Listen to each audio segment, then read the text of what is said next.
who gets me a latte? That would be the other one, sir. What idiot designed this thing? You did, sir.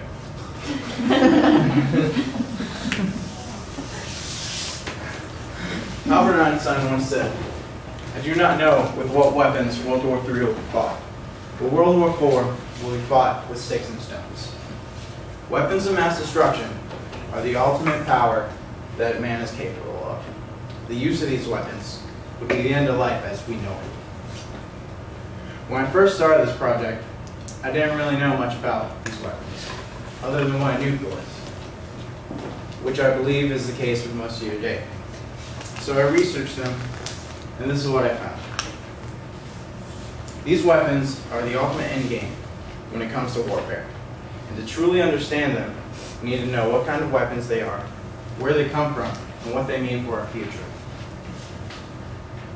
Sheila Rivera, author of World in Conflict, Weapons of Mass Destruction, simply put it, these weapons are capable of killing multiple people at one time.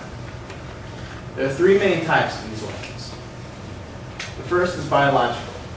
They release pathogens, which are tiny organisms that spread disease. The second, chemical. These weapons release harmful gases. These gases can cause burning, organ failure, suffocation, nerve damage, paralysis, and hallucinations. And of course, the most infamous, the nuclear weapons. These are the most dangerous, and also the most hard to engineer. They cause massive explosion and spread poisonous radioactive material. Research in these weapons.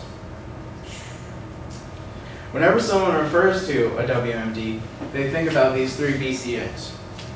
However, anything can become a weapon. On September 11, 2001, 4 airplanes quickly became weapons of mass destruction. Research of these weapons began shortly after World War I. At the time, the focus was on biological warfare. However, in 1930, Albert Einstein and several other scientists under President Roosevelt began researching nuclear weapons after they had learned that Germany was attempting the same thing. Fast forward to 1945, to the apex of World War II. The United States dropped 2 of these bombs, one in the city of Hiroshima and one in the city of Nagasaki.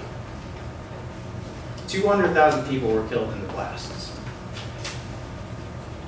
Years later, in 1970, during the Cold War, many countries possessed weapons of mass destruction, the dominant 2 being the United States and the Soviet Union.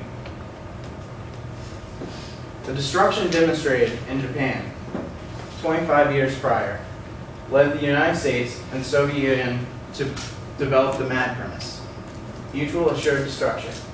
The compromise that one attack by one side would ultimately result in the destruction of both nations.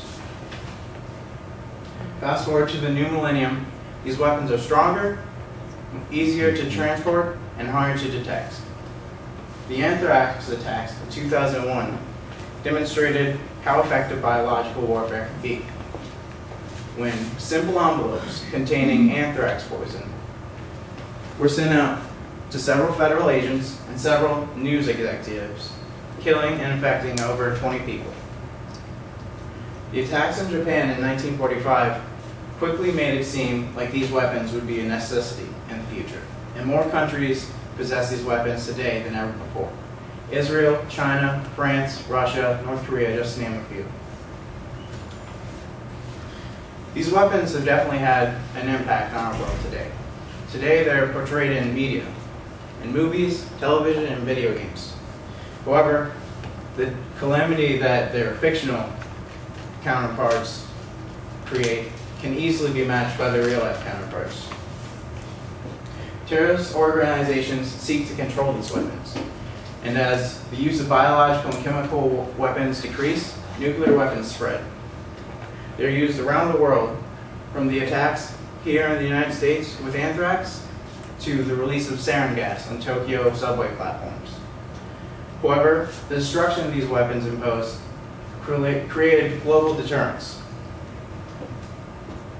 So today we learned what a weapon of mass destruction is, and how they can be broken down into three groups: biological weapons, chemical weapons, and nuclear weapons. However, anything can become a weapon. We saw how these weapons took dominance during the 20th century, and how the bombings in Japan made it seem like these weapons would need to become a necessity. And finally, we learned how organizations around the world seek to possess these weapons as a source of power, and that they are used globally. It may not be this year or next year, or even in our lifetime, but eventually the day will come for someone somewhere sets one of these weapons off.